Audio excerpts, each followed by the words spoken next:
How the Stars Fell into the Sky, a Navajo Legend, by Jerry Often and illustrated by Lisa Desmini. This is a retelling of a legend told to the Navajo Indians by Hosteen Claw, their great medicine man, at the turn of the 20th century. It is part of the mythology that details the mysteries of Earth in the beginning. When the pulse of the first day carried it to the rim of night, First Woman said to First Man, "The people need to know the laws. To help them, we must write the laws for all to see." "Write them in the sand," he told her. "But the wind will blow them away," she answered. "Write them on the water then," he said, and turned to go, having more important matters on his mind. "But they will disappear the moment I write them in the water," First Woman called out. First Man turned back impatiently and looked at her squatting there, on the rim of night, a blanket of stars at her feet. "Why don't you write them in the sky?" he said. "Take your jewels there and write them in the sky." And so she began, slowly, first one and then the next, placing her jewels across the dome of night, carefully designing her pattern so all could read it. But First Woman was not alone. Behind a low tree, Coyote crouched, watching her as she crafted her careful mosaic on the blackberry cloth of night. He crept closer.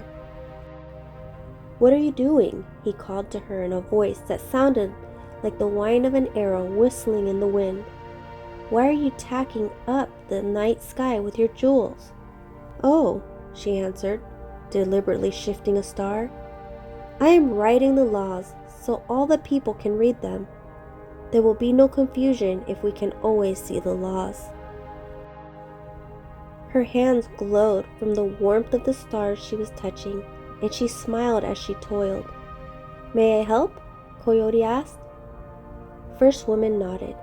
"Begin here," she said, and handed him a star.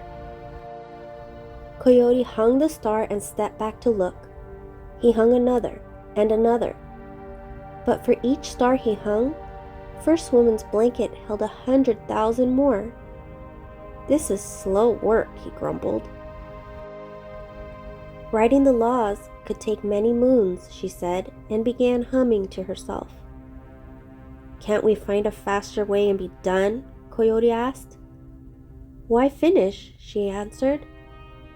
"What is there to do next that is half so important as writing the laws?" "The people will see these laws before they enter their hogans at night. The young mother will sing of them to her child.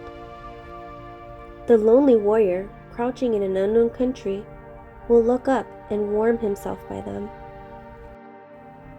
Writing the laws may be what I do each night for the rest of my life." But Coyote lacked First Woman's patience. He loved best to see a job finished. Impatiently, he gathered 2 corners of First Woman's blanket, and before she could stop him, he flung the remaining stars out into the night, spilling them in wild disarray, shattering First Woman's careful patterns. First Woman leaned far into the night and watched the tumbling stars. "What have you done, you foolish animal?" she shrieked at Coyote.